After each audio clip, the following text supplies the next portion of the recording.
اعوذ باللہ من الشیطان الرجیم بسم اللہ الرحمن الرحیم وما نرسل المرسلین الا مبشرین ومنذرین فمن آمن واصلح فلا خوف علیہم ولا هم یحزنون۔ اور ہم پیغمبروں کو صرف اس واسطے بھیجا کرتے کہ وہ بشارت دیں اور ڈرائیں، پھر جو ایمان لے آئے وہ درستی کر لے سو ان لوگوں پر کوئی اندیشہ نہیں اور نہ وہ مغمون ہوں گے۔ وہ اطاعت گزاروں کو ان نعمتوں اور اجر جلیل کی خوشخبری دیتے ہیں جو اللہ تعالیٰ نے جنت کی صورت میں ان کے لیے تیار کر رکھی ہے، اور نافرمانوں کو ان عذابوں سے ڈراتے ہیں جو اللہ نے ان کے لیے جہنم کی صورت میں تیار کیے ہوئے ہیں۔ مستقبل یعنی آخرت میں پیش آنے والے حالات کا انہیں اندیشہ نہیں، اور اپنے پیچھے دنیا میں جو کچھ چھوڑ آئے یا دنیا کی جو آسودگیاں وہ حاصل نہ کر سکے اس پر مغموم بھی نہیں ہوں گے، کیونکہ دونوں جہانوں میں ان کا ولی اور کارساز وہ رب ہے جو دونوں جہانوں کا رب ہے۔ والذین کذبوا بآیاتنا یمسهم العذاب بما كانوا یفسقون، اور جو لوگ ہماری آیتوں کو جھوٹا بتلائیں عذاب پہنچے گا اس وجہ سے اس کی کہ وہ نافرمانی کرتے ہیں، یعنی عذاب اس لیے پہنچے گا کہ انہوں نے تکفیر یعنی کفر اور تکذیب یعنی جھٹلایا، ان دونوں چیزوں کا راستہ اختیار کیا، اللہ کی اطاعت اور اس کے حکموں کی پرواہ نہیں کی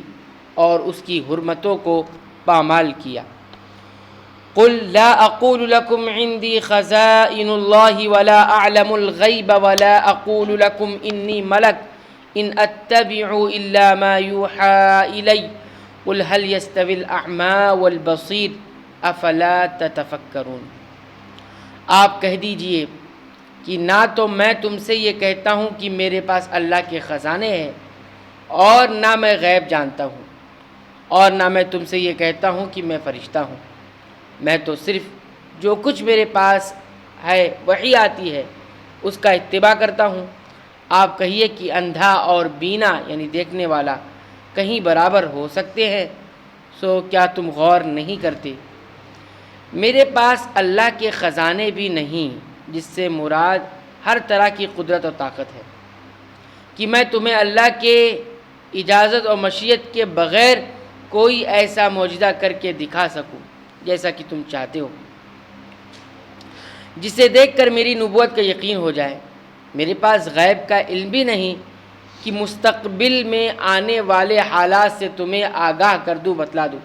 مجھے فرشتہ ہونے کا بھی دعویٰ نہیں کہ تم مجھے ایسی باتوں پر مجبور کرو جو انسانی طاقت سے بالا ہوں۔ میں تو صرف اس وحی کا پیروکار ہوں، اتباع کرنے والا ہوں جو مجھ پر نازل ہوتی ہے، اور اس میں حدیث بھی شامل ہے، جیسا کہ آپ نے فرمایا اوتیت القرآن ومثلہ معہ، مجھے قرآن کے ساتھ اسی کے مثل بھی دیا گیا ہے۔ یہ مثل حدیث رسول صلی اللہ علیہ وسلم ہی ہے۔ آپ کہیے کہ اندھا اور بینا یعنی دیکھنے والا کہیں برابر ہو سکتے ہیں، یہ استفہام انکار کے لیے ہے، یعنی اندھا اور بینا گمراہ اور ہدایت یافتہ اور مومن اور کافر برابر نہیں ہو سکتے۔ وَأَنذِرْ بِهِ الَّذِينَ يَخَافُونَ أَن يُحْشَرُوا إِلَىٰ رَبِّهِمْ لَيْسَ لَهُم مِّن دُونِهِ وَلِيٌّ وَلَا شَفِيعٌ لَعَلَّهُمْ يَتَّقُونَ، اور ایسے لوگوں کو ڈرائیے جو اس بات سے اندیشہ رکھتے ہیں کہ اپنے رب کے پاس ایسی حالت میں جمع کیے جائیں گے کہ جتنے غیر اللہ ہیں نہ ان کا کوئی مددگار ہوگا نہ کوئی شفاعت کرنے والا، اس امید پر کہ وہ ڈر جائیں۔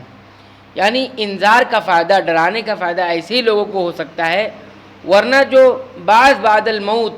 یعنی موت کے بعد اٹھائے جانے، حشر اور نشر پر یقین ہی نہیں رکھتے، وہ اپنے کفر اور جحود یعنی انکار پر ہی قائم رہتے ہیں۔ اس کے علاوہ اس میں ان اہل کتاب اور کافروں اور مشرکوں کا عقیدہ ہے کہ وہ اپنے آباء و اجداد کے بتوں کو اپنا سفارشی سمجھتے تھے، نیز کارساز اور سفارشی نہیں ہوگا کا مطلب یعنی ان کے لیے جو عذاب جہنم کے مستحق قرار پا چکے ہوں گے، ورنہ مومنوں کے لیے اللہ کے نیک بندے اللہ کے حکم سے سفارش کریں گے، یعنی شفاعت کی نفی اہل کفر اور شرک کے لیے ہے اور اس کا اثبات ان کے لیے جو گنہگار مومن اور موحد ہوں گے۔ اس طرح دونوں قسم کی آیات میں کوئی تعارض بھی نہیں رہتا۔ اللہ رب العالمین سے دعا کرتے ہیں کہ رب العالمین تو ہمیں ان آیات کے مطابق اپنے ایمان، عقیدے، اعمال کی اصلاح کی توفیق عنایت فرما، آمین۔